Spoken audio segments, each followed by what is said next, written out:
Welcome to Cineights, where you get to know the best movies and series. Today's video is about the best Mafia movies of all time. I hope you enjoy this video. Be sure to watch until the end because I'm sure you will like it. Please subscribe to the channel and like the video. Donnie Brasco, 1997. While most Mafia films are inspired by the overall historic mob centered in America, some are based on true stories directly.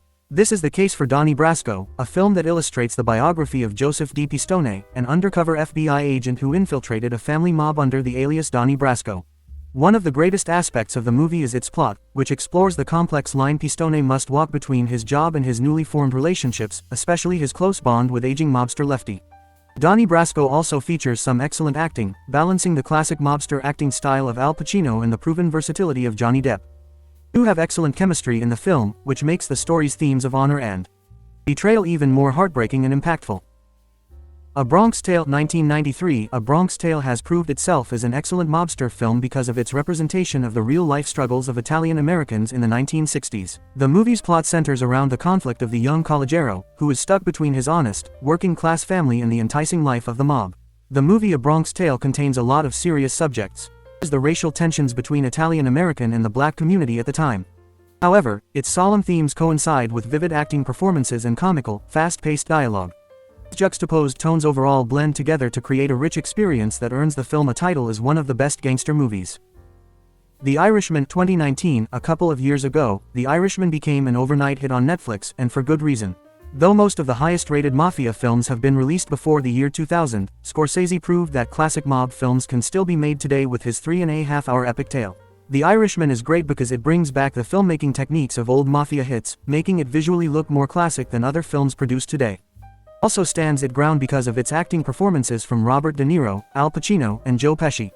These actors have already solidified their names as Mafia stars years ago, but their older age gives a unique perspective to the mob story through their lenses of maturity. Casino, 1995. Director Martin Scorsese has earned a spot as one of the primary leaders in mobster films, and Casino is a great example of his filmmaking mastery of the genre. The story follows the complex relationship between old friends Ace and Nicky, who are deep and well-written characters encapsulated in the risky mob life. Casino has unique, stunning visuals that work to articulate the lavish, gaudy lifestyle that makes the Mafia so appealing. However, Scorsese skillfully balances this luxury with the dangers of wealth and power, all wrapped in an immersive story that is based on true events. Once Upon a Time in America, 1984. Once Upon a Time in America is a gangster masterpiece co-written and directed by Sergio Leone. Once Upon a Time in America, 1984. Once Upon a Time in America is a gangster masterpiece co-written and directed by Sergio Leone. The film has many great qualities, but one of the most notable is its plot, which follows best friends Noodles and Max as they rise to become gangsters in the Jewish mob. The story is incredibly immersive and credible to the time period it is trying to convey, and its focal point around best friends makes its dark themes of greed and betrayal even more impacting. Unfortunately, the US release of the film was heavily cut and received terrible reception.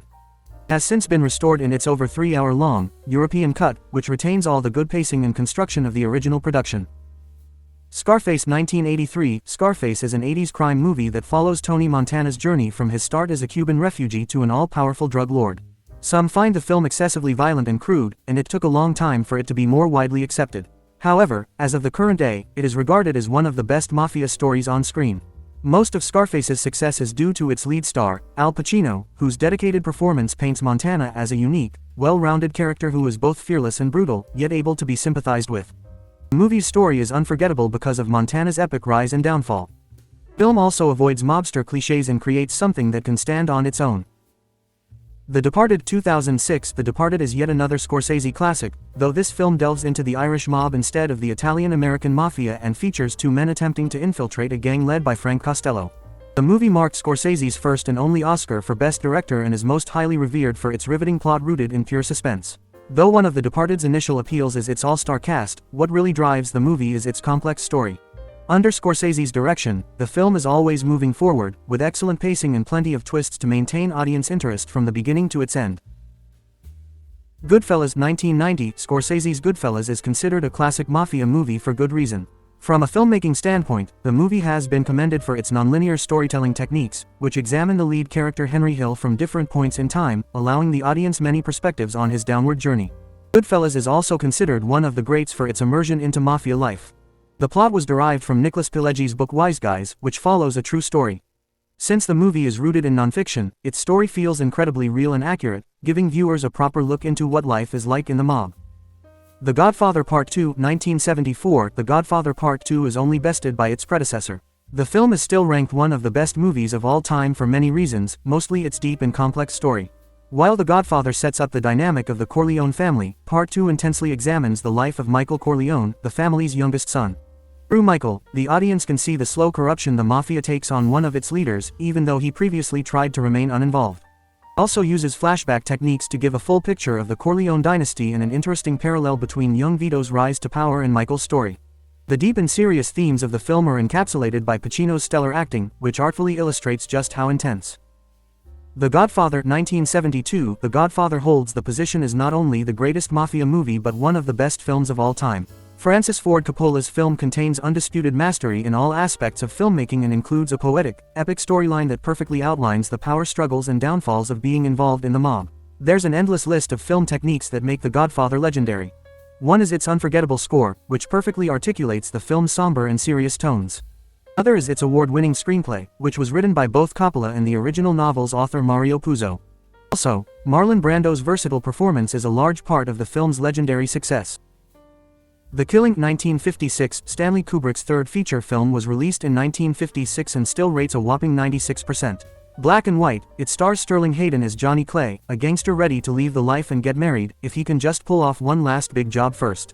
He decides to delve into the world of organized crime and rob a racetrack of its betting money in the middle of a race, recruiting a dodgy cop, a racetrack worker, and a sniper to shoot the horse that's touted to win. But Clay doesn't count on the betting teller blabbing to his wife, and the disgruntled wife telling her lover, who decides he'd like to rob the robbers. The initial heist is successful, but the second robbery ends in carnage, and although Johnny initially escapes with the money, his luck runs out pretty quick. A Prophet, 2009. French auteur Jacques Audiard received a slew of awards and nominations for this gritty crime drama set in prison. French-Algerian teenager Malik ends up with a 6-year sentence after attacking police officers. He is utterly alone, and he can't read, which makes him an easy target for a vicious Corsican gang that he falls in with. The Don forces him to kill a young man from the rival Maghrebi gang, and Malik subsequently rises to a position of power. But when he becomes close with a Maghrebi gangster who teaches him how to read, Malik begins to turn the tables on the Corsican Don, making plans for his eventual release from prison. Ash's Purest White, 2018. Acclaimed Chinese director Jia Zhang based his 2018 Palme d'Or competitor on a gangster he had admired in his childhood. Guo Bin has a girlfriend, Chow, who takes the rap for him on an illegal gun charge and goes to prison for 5 years, during which time he doesn't visit her. When she's released from jail, she goes to find him, but not only does he have a new girlfriend, he refuses to see or talk to Chow. When she finally forces a meeting, he insists that he's not a gangster anymore, and their relationship is over. It's a very different type of gangster film than American audiences might be used to, with Zhang's signature style and emphasis on the intricacies of Chinese society and the way that it's changing in the modern era. Made Barack Obama's always anticipated list of favorite